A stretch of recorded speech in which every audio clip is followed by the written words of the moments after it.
Hola, mi nombre es Laura García, integrante del grupo de médicos internos que se encargó de la elaboración de este video. Actualmente nos encontramos realizando nuestras prácticas de cirugía general en la clínica Nuestra Señora de los Remedios. Hoy hablaremos de herida precordial. Los límites de la zona precordial son, en la parte superior, el segundo espacio intercostal, la línea medioclavicular derecha, línea axilar anterior izquierda y la línea subcostal en la parte inferior. El órgano blanco en esta región anatómica es el corazón, pero la pleura también puede resultar lesionada en heridas precordiales. A continuación veremos qué debemos hacer cuando nos llega un paciente con una herida precordial. Cuando tenemos un trauma en tórax, lo primero que debemos hacer es descartar lesiones que amenacen la vida, tales como hemotórax a tensión, neumotórax a tensión, taponamiento cardíaco y obstrucción de la vía aérea. En caso de que estén presentes, se va a dar tratamiento específico según el tipo de lesión y si no están presentes, vamos a ubicar topográficamente la lesión. Si determinamos que se trata de una herida precordial, el siguiente paso es definir si es o no penetrante.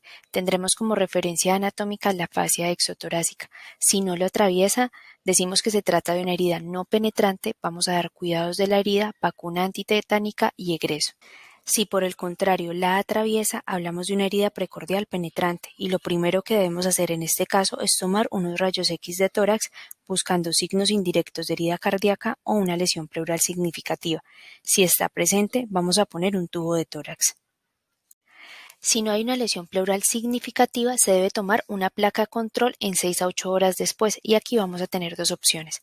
Que haya una lesión pleural significativa, en cuyo caso se debe poner un tubo de tórax, o que no haya una lesión pleural significativa y en ese caso se va a descartar lesión pleural.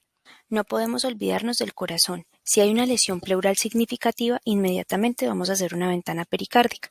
Si es positiva, hacemos una toracotomía. Si es negativa, nuestro paciente en ese momento ya debe tener un tubo de tórax puesto y se va a pasar a hospitalización para cuidados del tubo. Si la primera placa de tórax no reporta una lesión pleural significativa, debemos realizar un ecofast. Es positivo cuando hay líquido pericárdico. En este caso se debe realizar una ventana pericárdica. Si esta es positiva, se debe hacer toracotomía, pero adicionalmente se debe poner tubo de tórax. Si es negativa, se da egreso. Cuando el ecofast no reporta líquido pericárdico, decimos que es negativo y se puede dar egreso siempre y cuando la segunda placa de tórax esté normal. Cuando hay una lesión cardíaca penetrante existen dos posibilidades. La primera es que se dé una hemorragia exsanguinante como consecuencia de una lesión cardíaca que se comunica libremente con la cavidad pleural, generando un shock hemorrágico y como consecuencia la muerte. La segunda posibilidad es que se dé un taponamiento cardíaco. A continuación hablaremos de los mecanismos fisiopatológicos por los cuales se produce. Antes de hacerlo, es importante recordar que el pericardio es una membrana fibroserosa que se encuentra recubriendo al miocardio. Entre la capa serosa del pericardio y el corazón hay un espacio denominado espacio pericárdico, en el cual se encuentra una pequeña cantidad de líquido. El taponamiento cardíaco hace parte de las lesiones que amenazan la vida y se define como la acumulación anormal de líquido en el espacio pericárdico, que puede ser por causas médicas tales como pericarditis viral, enfermedades autoinmunes, neoplasias, radioterapia, entre otros, o por traumatismo penetrante, en cuyo caso el líquido sería sangre. Esa acumulación de líquido empieza a ocupar el espacio pericárdico, generando un aumento agudo de la presión intrapericárdica. Inicialmente hay una compresión del ventrículo derecho que afecta su capacidad para recibir el volumen sanguíneo proveniente de la circulación venosa. Esto va a resultar en un flujo retrógrado. Posteriormente hay una compresión del ventrículo izquierdo que genera una disminución del volumen sistólico y del gasto cardíaco. Todo lo anterior va a generar un aumento en el trabajo cardíaco con un incremento de los requerimientos de oxígeno y una alteración del llenado diastólico, lo que impide una irrigación adecuada de las arterias coronarias, generando una hipoxemia que tiene como consecuencias finales un infarto agudo del miocardio y una acidosis láctica producto del metabolismo celular anaeróbico, que finalmente lleva a la muerte del paciente. Es importante aclarar que inicialmente el taponamiento cardíaco tiene un efecto protector, ya que limita la hemorragia extrapericárdica hacia la cavidad hemitorácica izquierda, previniendo de esta manera una hemorragia exsanguinante. Las manifestaciones clínicas se conocen como tríada de Beck y son la ingurgitación yugular, producto del flujo retrógrado que genera una elevación de la presión venosa, ruidos cardíacos velados por la presencia de líquido en el pericardio e hipotensión o presiones arteriales convergentes como producto de la hipovolemia. El diagnóstico de esta entidad es clínico y su tratamiento es la toracotomía de la cual se hablará más adelante. Vamos a hablar de ECOFAS. La motivación inicial para realizar el examen Focus Assessment with Sonography for Trauma FAS es la alta prevalencia de traumatismo abdominal. El término FAS extendido se refiere a la adición del examen torácico, ofreciendo así un espectro más amplio para el diagnóstico de posibles lesiones potencialmente detectables. La ecocardiografía es un método diagnóstico nuevo para evaluar penetración cardíaca postraumática, pero es necesario un mínimo de 50 mililitros para que el ecocardiograma revele líquido libre. En trauma abdominal, la mayoría de los operadores de ecografía indican detectar un mínimo de 200 mililitros de líquido. Se ha demostrado que no existe correlación entre la cantidad de líquido libre y el grado de lesión de órganos sólidos.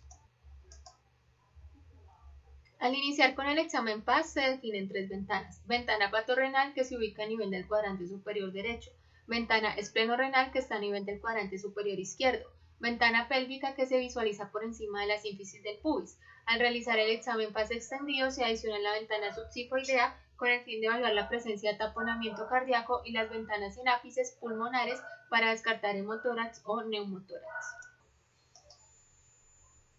Las ventajas del ECOPAS son: permite detectar la presencia de hemotórax al visualizar los senos costofrénicos derechos e izquierdos. Detecta el hemopericardio en pacientes con trauma torácico penetrante. Es un método de elección para evaluar pacientes con heridas penetrantes torácicas en que se sospecha taponamiento cardíaco. Permite detectar el neumotórax. Las limitaciones del ECOPAS son: enfisema subcutáneo extenso que limita una adecuada ventana acústica; quemaduras en el área abdominal; fracturas costales bajas que impiden ejercer presión con el transductor; obesidad que limita una adecuada ventana acústica.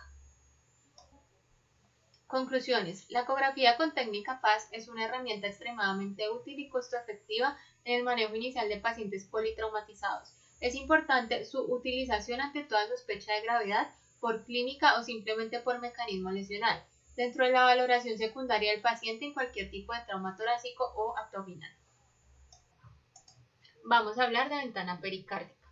La ventana pericárdica es un procedimiento mínimamente invasivo. Tiene como objetivo valorar la presencia o no de sangre en el saco pericárdico. Es el gol estándar en el diagnóstico de lesión cardíaca en heridas precordiales penetrantes estables. Se puede realizar por diferentes vías de abordaje.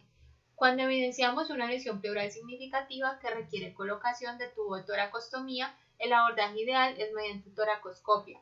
Esta vía tiene la ventaja, además de poder descartar lesión diafragmática, heridas toracoabdominales concomitantes. La segunda vía de abordaje: cuando no se evidencia lesión pleural significativa, el abordaje se realiza mediante la paroscopia. Esta vía es útil en el diagnóstico de heridas diafragmáticas y abdominales en los pacientes con heridas en la región toracoabdominal. Este es un video de una ventana pericárdica por la paroscopia.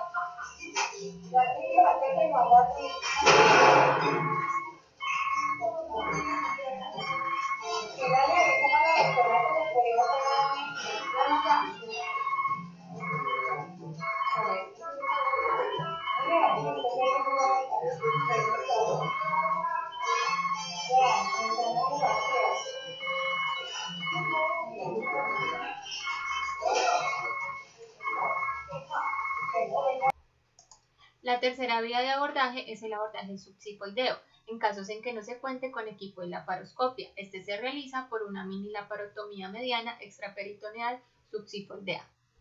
La ventana pericárdica puede arrojar dos resultados: negativo, evidencia de líquido pericárdico normal, sin evidencia de sangre que se descarta herida cardíaca; positivo, evidencia de sangre en saco pericárdico que concluye herida cardíaca y es indicativo de toracotomía inmediata.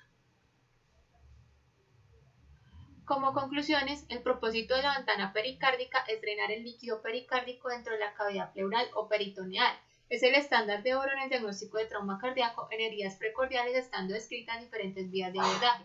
La ventana pericárdica subsifoidea es una alternativa en centros hospitalarios donde no se cuente con ecocardiografía. Es un método rápido y seguro. La desventaja es que es un método invasivo y requiere sala de quirófano y anestesia general. Como parte final del algoritmo abordado tenemos la toracotomía de emergencia, que va a ser la incisión quirúrgica de emergencia a nivel de la pared torácica, que tiene una serie de objetivos a alcanzar. Dentro de los objetivos encontramos la reanimación de pacientes con lesiones cardiotorácicas penetrantes, evacuación de taponamiento cardíaco, control de hemorragia exsanguinante intratorácica, masaje cardíaco, reparación definitiva de lesiones cardíacas penetrantes y clampeo de la aorta descendente para disminuir la pérdida de sangre y aumentar la perfusión cerebral y cardíaca. En el paso a paso, previa asepsia y antisepsia, se va a ubicar la región anterolateral que comienza en el borde lateral de la unión esternocostal izquierda e inferior al pezón izquierdo y se extiende lateralmente al ancho dorsal. Cabe aclarar que en las mujeres la mama se retrae cefálicamente. Como segunda medida se realiza la incisión rápidamente atravesando piel, músculos intercostales y luego con ayuda de un retractor de fino quieto se van a separar las costillas. Se va a hacer una elevación medial del pulmón y se localiza la aorta torácica inmediatamente a nivel del hiato aórtico. En caso de requerir compresión, se realiza con los dedos pulgar e índice con ayuda de una eyección tipo Roma. Se debe evaluar el pericardio y buscar presencia de lesión, que en dicho caso estará tenso y descolorido, que indicará la presencia de un taponamiento cardíaco. De ser así, se va a realizar una incisión longitudinal en el saco pericárdico anterior al nervio frénico y se va a extender. Además, se busca realizar un masaje cardíaco como maniobra de reanimación.